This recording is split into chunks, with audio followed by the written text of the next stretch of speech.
दुरुस्त हर वक्त बर वक्त।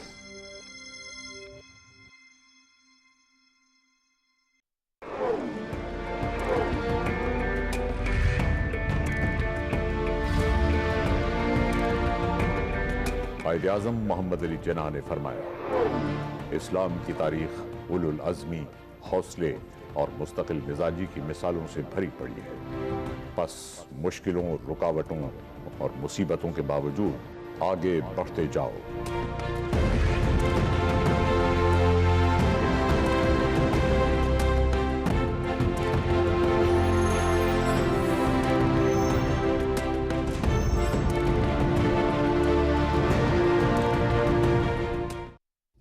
पानी जिंदगी है, लेकिन फिक्र अंगेज पहलू ये है कि हम तेजी से साफ पानी के संगीन बहरान की तरफ बढ़ रहे हैं, जबकि हम रोजाना लाखों गैलन साफ पानी जाय कर देते हैं। दूसरी जानिब बलूचिस्तान और अंदरूनी सिंध समेत मुल्क के मुख्तलिफ इलाकों में लोगों को पीने के साफ पानी के लिए मीलों का सफर करना पड़ता है। याद रखें, अगर आज हमने होश के नाखुन ना लिए तो 2040 तक पाकिस्तान में पीने के साफ पानी की किल्लत खतरनाक सूरत हाल इख्तियार कर सकती है। इससे पहले कि हम पानी की बूंद बूंद को तरसें, पानी के ज़िया को रोकें और जिंदगी को खतरात से बचाएं, अपने लिए, अपनी आइंदा नस्लों के लिए।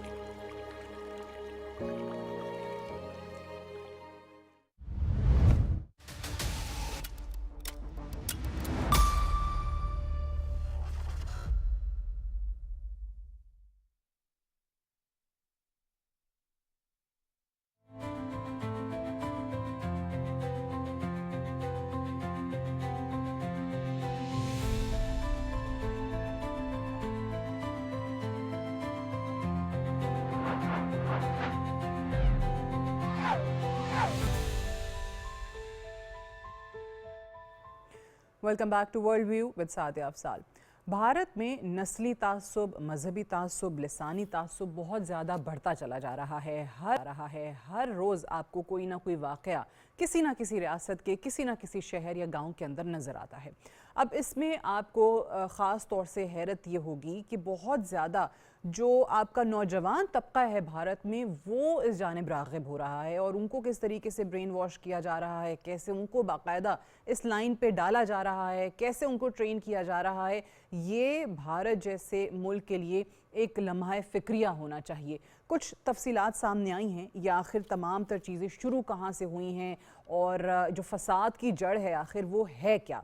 अब RSS जो कि BJP की सरपरस्ती में बाकायदा तौर पे बैरूनी फंडिंग पे चल रही है, ये वो ऑर्गेनाइजेशन है, ये वो तंजीम है जो कि ऑब्वियसली इंतहा पसंद तंजीमों में सर फहरिस्त है और इसने भारत का बाकायदा वो जो एक सेकुलरिज्म का जो चेहरा था उसको कैसे फाश किया है, कैसे उस पूरे माशरे को अपनी इंतहा पसंदाना सोच की जद में लिया है।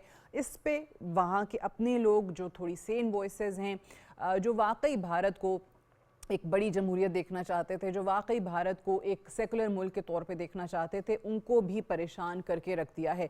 कुछ इंकशाफात इस हवाले से जो सामने आए हैं, एक इंडियन मैगज़ीन है दी वायर, उसके अंदर आप देखें तो उन्होंने बताया है कि कैसे मोदी हुकूमत जो है वो बाकायदा तौर पे असरअंदाज हो रही है और ये जो तंजीम है RSS, इसके साथ हुकूमती जो शख्सियात हैं, न सिर्फ नरेंद्र मोदी, दीगर शख्सियात भी हैं जिनकी बाकायदा तौर पे बहुत ज़्यादा वफ़ादारियाँ हैं RSS के साथ। और ये बात तो सब जानते हैं कि कैसे मोदी RSS का हिस्सा हैं, कैसे वो बीजेपी के तरफ से वज़ीर आज़म के तौर पे नामज़द हुए, और कैसे आपको वो गुजरात वाले, अगर आप इंसिडेंट याद करें, बुचर ऑफ गुजरात का लक़ब इनको कहाँ से मिला जब ये वहाँ पे CM थे, तो आपको सारी कहानी जो है आया हो जाती है कि इनके पीछे कैसे इन्हीं इंतहा पसंद लोगों का हाथ रहा है, कैसे इनको आशीर्वाद उनकी हासिल रही है, और अब ये उन्हीं की पॉलिसीज़ को वज़ीर आज़म बनने के बाद पूरे मुल्क में फैला रहे हैं। अब जो इंकशाफात हैं वो ये हैं कि जी बाहर अगर आप देखें, ख़ास तौर से अमेरिका में, तो Indian development and relief fund एक कायम हुआ, और 1995 से 2002 तक RSS को लाखों डॉलर्स मुंतकिल हुए। कहाँ से? अमेरिका से। अमेरिका से ये लाखों डॉलर्स जो हैं वो RSS को आते रहे। ये 7 साल का अरसा बनता है, तो आप समझ सकते हैं कि जी इन 7 सालों में कितना पैसा जो है वो RSS को मिला होगा। और 2002 की अभी हम बात कर ही रहे थे, तो आपको याद होगा कि उस टाइम पे भी बहुत ज़्यादा तशद्दुद हुए हैं, ना सिर्फ मुसलमानों पे बल्कि गुजरात में ईसाइयों पर भी तशद्दुद किया गया। फिर 2002 में जैसे मैंने कहा कि जी वो बुचर ऑफ गुजरात वाला लक़ब तो आप भूल नहीं सकते हैं। मुसलमानों को कैसे उनका कत्ल किया गया, उसमें ये जो हिंदुत्व तंजीमें हैं, बाकायदा तौर पे इनके मुलव्वस होने के इर्रिफ्यूटेबल एविडेंसेस मौजूद हैं।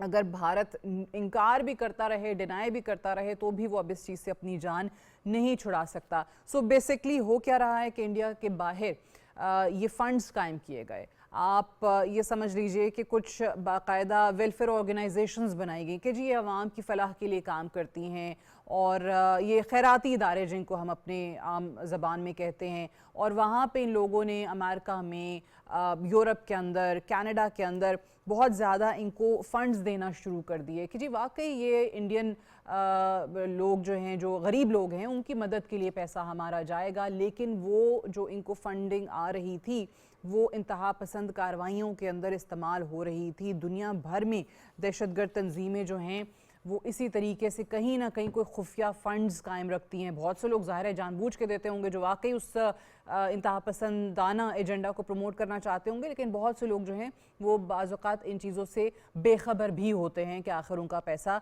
कहाँ जा रहा है।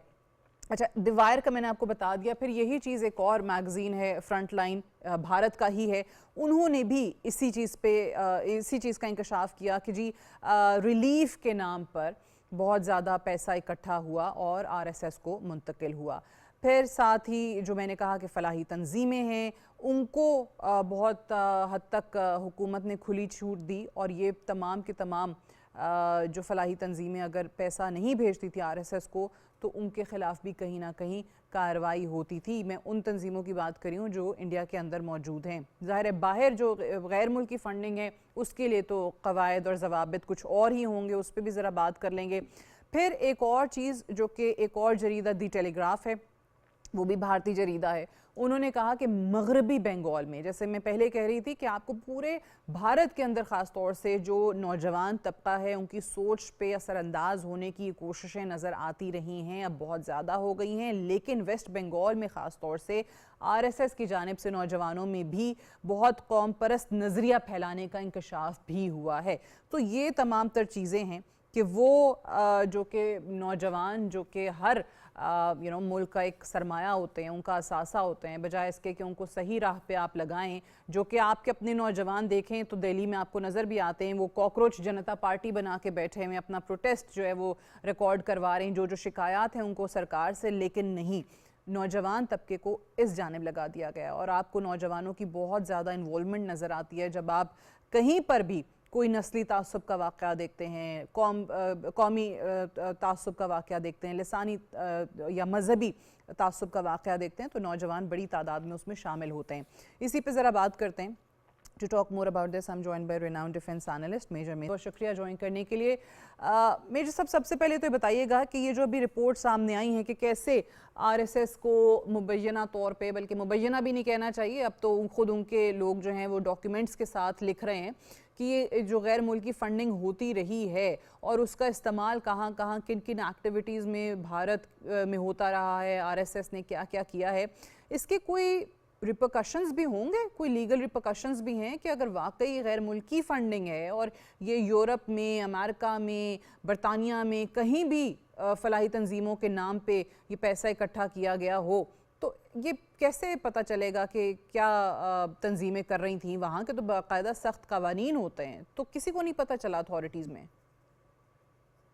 बहुत शुक्रिया, आपने मुझे इस मौजूद वक्त के लिए अपने साथ लिया। और आई थिंक इस वक्त दुनिया का जो सबसे बड़ा मसला है वो यही है कि ये जो organised terrorism under the shelter of state हो रही है, इसको कैसे रोका जाए। देखिए, ये आपने बिल्कुल दुरुस्त बात की कि यहाँ कोई इसके लेजिटिमेसी या कोई इसकी पैरामीटर्स या कोई कॉन्सिक्वेंसेस जो हैं वो कैसे केज किए जा सकते हैं। ये वहाँ होता है जहाँ किसी मुल्क में कानून हो, जिस मुल्क में कोई एक निज़ाम हो। जब आपका निज़ाम की बुनियाद ही एक एक्सट्रीमिज्म के ऊपर, बत्ताखोरी के ऊपर, कब्जा ग्रुप के ऊपर और एक्सटेंशन के ऊपर बेस्ड हो, जब आरएसएस का वजूद ही इस बेस के ऊपर आया हो कि दुनिया में सिर्फ रूल करने का हक जो है वो हिंदुआता का है और उसके अलावा किसी का भी, और हिंदुआता में भी एक महसूस तबके का। अदरवाइज अगर सिर्फ हिंदुआता की बात होती या किसी हिंदू मजहब की बात होती तो इस वक्त सबसे ज्यादा इक्वलिटी जो है वो भारत में होती। और कॉन्टिन्यूसली आप देख रहे हैं कि बीजेपी की हुकूमत चल रही है और एक महसूस माफिया ने उसके ऊपर कब्जा किया हुआ है। टोटल 5 फैमिलीज हैं जिन्होंने पूरी की पूरी इस वक्त भारत की इकोनॉमी को कंट्रोल किया हुआ है और वही उन्हीं को सारा जो है वो पैसा सारा गवर्नमेंट का ट्रांसफर किया जाता है, उन्हीं के जरिए सारी गवर्नमेंट का बजट स्पेंड होता है और उन्हीं के जरिए सारी ये जो एनजीओज बनाई गई हैं और बाहर से जो फंड ट्रांसफर होता है, ये बेसिकली फंड जो होता है ये पहले भारत से ही जाता है बाहर। और कई मुल्कों के जो आप जब उनकी चेन्स जो हैं वो ट्रेस की गई, मनी ट्रेल्स जो ट्रेस की गई, तो पता ये चला कि अंबानी की एक जैली एक तंजीम थी जिसका नाम हरिचंद के नाम से एक शख्स चला रहा था और उसने ट्रांसफर की एक यूरोप के एक मुल्क में, यूरोप के एक मुल्क से वो ट्रांसफर हुआ एक और एनजीओ में जो एक दूसरे मुल्क में थी, यूरोप के ही, और फिर उस दूसरे मुल्क से वापस भारत में एक एनजीओ जो उसी हरिचंद का जो भाई था वो दूसरा एनजीओ चला रहा था और फिर उसमें जो है वो मिलियंस ऑफ डॉलर्स वहां मिलियंस ऑफ यूरोस उसमें ट्रांसफर हुए। अच्छा, आप ये देखें पूरी एक मनी ट्रेल जब पकड़ते हैं आप तो आपको पता चल जाता है कि कहां से शुरू हो रहा है और कहां पे खत्म। ये गंद से शुरू हो रहा है और गंद पे आके खत्म हो।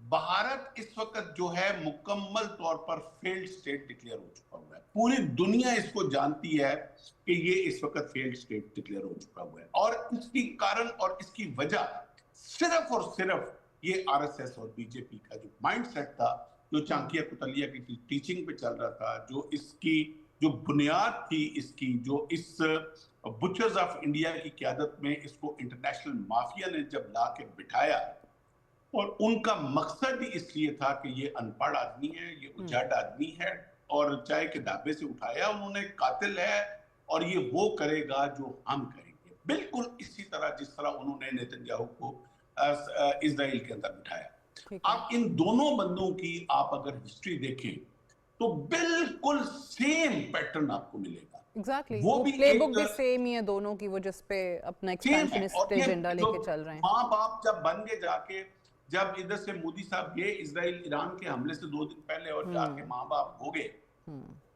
तो आप इनके प्रोफाइल देखें सेम है, आप इनके बैकग्राउंड देखें सेम है, इनका जो कैरेक्टरिस्टिक था वो बुचर ऑफ फलस्तीन था, ये बुचर ऑफ गुजरात जी।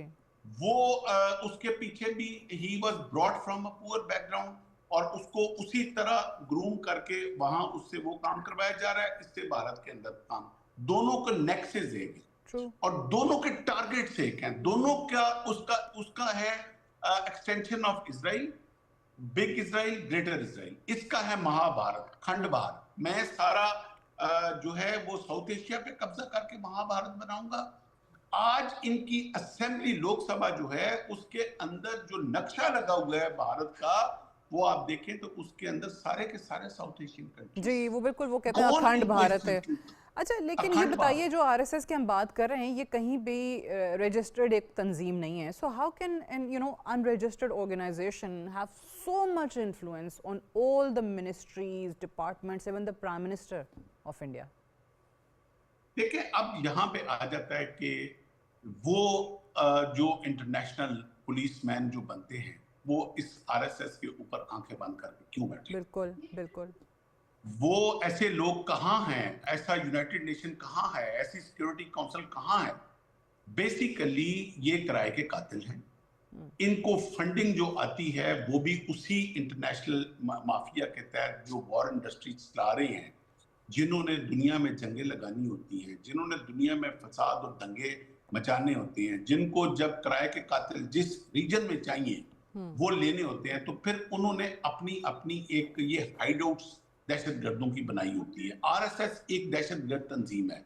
जिस तरह के इस वक्त अफगानिस्तान के अंदर हाइडआउट्स बनी हुई हैं टेररिस्ट तंजीमों की, उसी तरह फर्क ये है कि आरएसएस जो है वो स्टेट ओन्ड टेररिस्ट ऑर्गेनाइजेशन है। उसी तरह ये भी अपने टेररिस्ट एक्सपोर्ट करते हैं।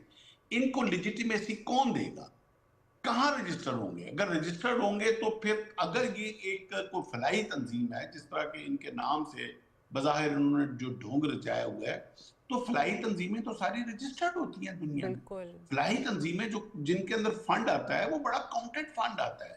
जो फंड एक्सपेंड होता है वो ऑडिटेबल होता है, हर साल उनका ऑडिट होता है। गवर्नमेंट की जो ऑर्गेनाइजेशंस हैं वो उन एनजीओज को पूरा ऑडिट करके इंटरनेशनल फोरम पे वो अपलोड करती हैं, ताकि दुनिया को क्लैरिटी मिले कि हम जो हैं वो जेन्युइनली कोई फ्लाई काम कर रहे हैं। आरएसएस का तो ऐसा इंफ्रास्ट्रक्चर ही कोई नहीं हुआ, है। ये सिर्फ और सिर्फ मुसलमानों को कत्लेआम करने के लिए, सिखों का कत्लेआम करने के लिए, ईसाइयों का कत्लेआम करने की, इवन के इन्होंने जो 6000 ज्यूज भारत में बसते थे उनको भी चैन से नहीं जीने दिया। और फाइनली अब उनका मैं ये यूथ पे अगला सवाल भी करना चाह रही थी कि ऑब्वियसली सॉफ्ट इमेज तो भारत का बिल्कुल ही वो जो ख़त्म हो गया ना, कि जी हम सॉफ्ट पावर इमेज दिखाना चाहते थे, वो तो बिल्कुल ही ज़ीरो हो गया है।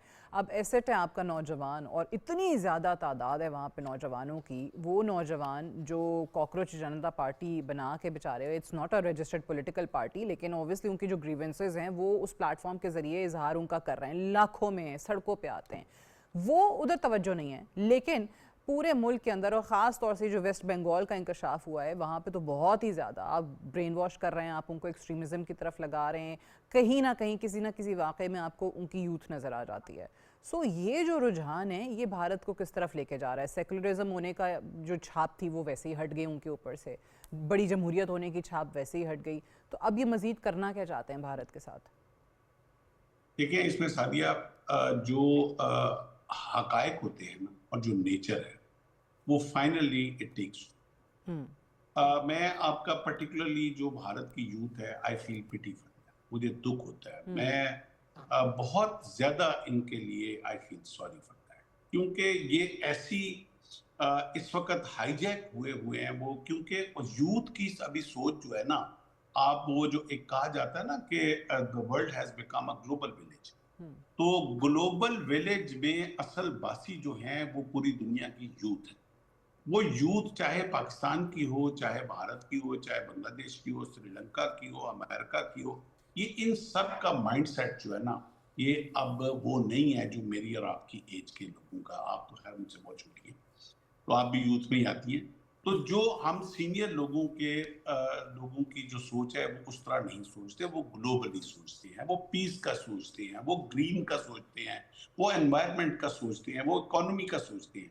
उनके यहाँ इस तरह जंगो जदल की सोच नहीं है, और ये बहुत पॉजिटिव चीज है इस दुनिया की इस वक्त यूथ में, और यही फीलिंग भारत की यूथ की है। मगर बदकिस्मती से वो हाईजैक हो चुके हुए हैं उस एक्सट्रीमिज्म और इस शिद्दत पसंदी के साथ। आपको भारत में इस वक्त सरकारी नौकरी नहीं मिलती जब तक कि आप पूजा पाठ करके अपनी वीडियो अपलोड नहीं करते कि मेरा ताल्लुक जो है मैं आरएसएस हिंदू से है। हूँ, बिल्कुल ये बताना पड़ेगा आपको। बिल्कुल सही, I run out of time. बहुत बहुत शुक्रिया major Mason today on World View. Will take a short break है, ब्रेक से वापस आएंगे तो आप देख सकेंगे हमारा एडिटोरियल सादिया स्टेक।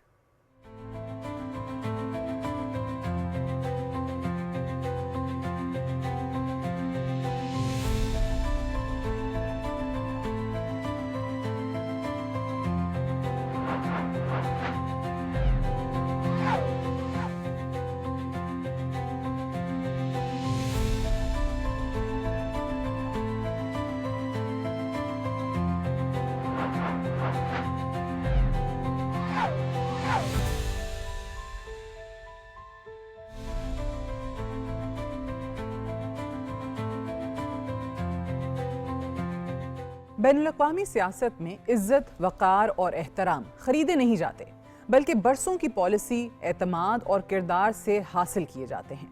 जब कोई मुल्क या इसकी क़यादत हकीकी कामयाबियों के बजाय मसनूई तशहीर और मुबालगा आराई पर इन्हसार करने लगे तो वक्ती सुर्खियाँ तो ज़रूर मिल सकती हैं, मगर तवील मुद्दत में उसकी साख को नुकसान पहुँचता है।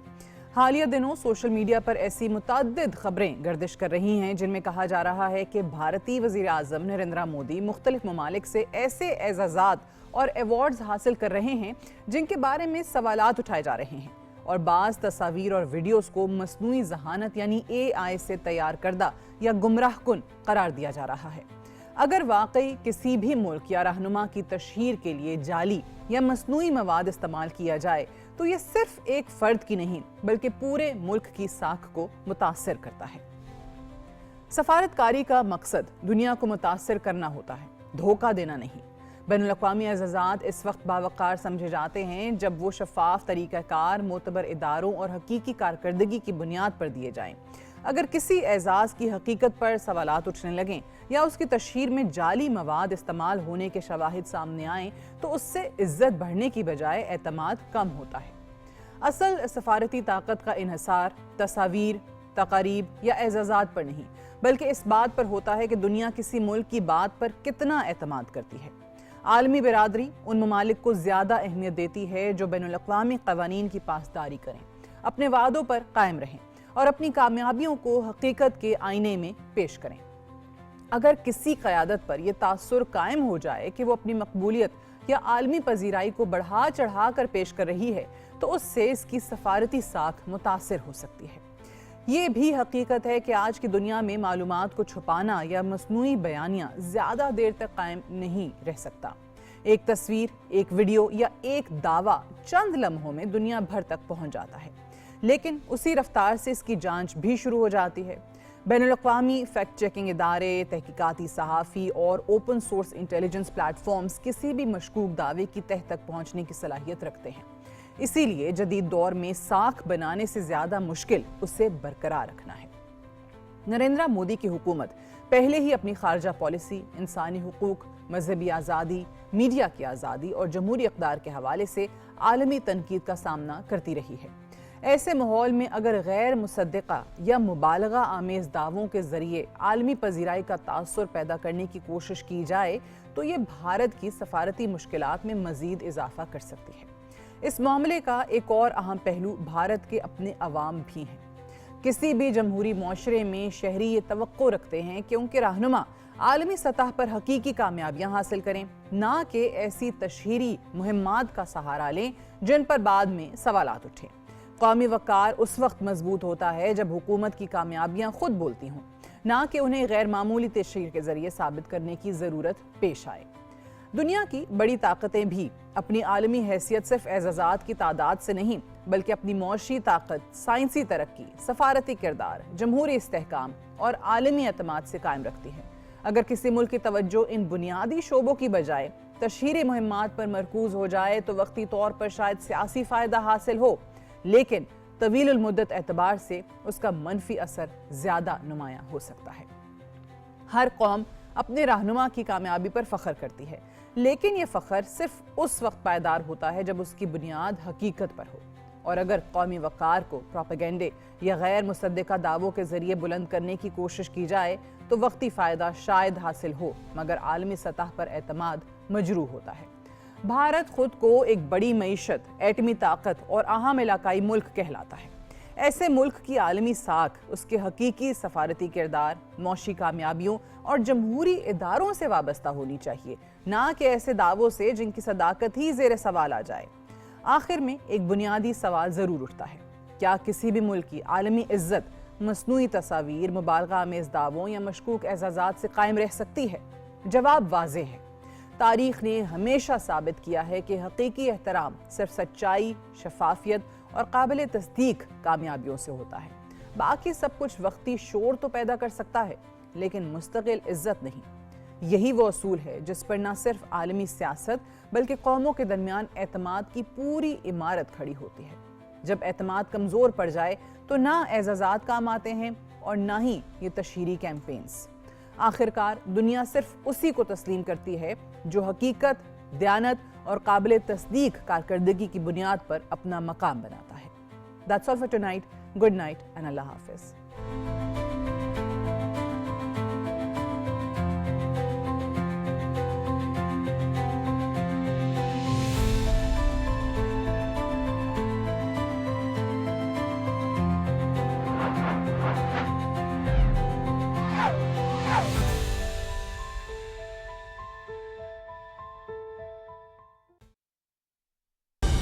दुरुस्त, हर वक्त, बार वक्त।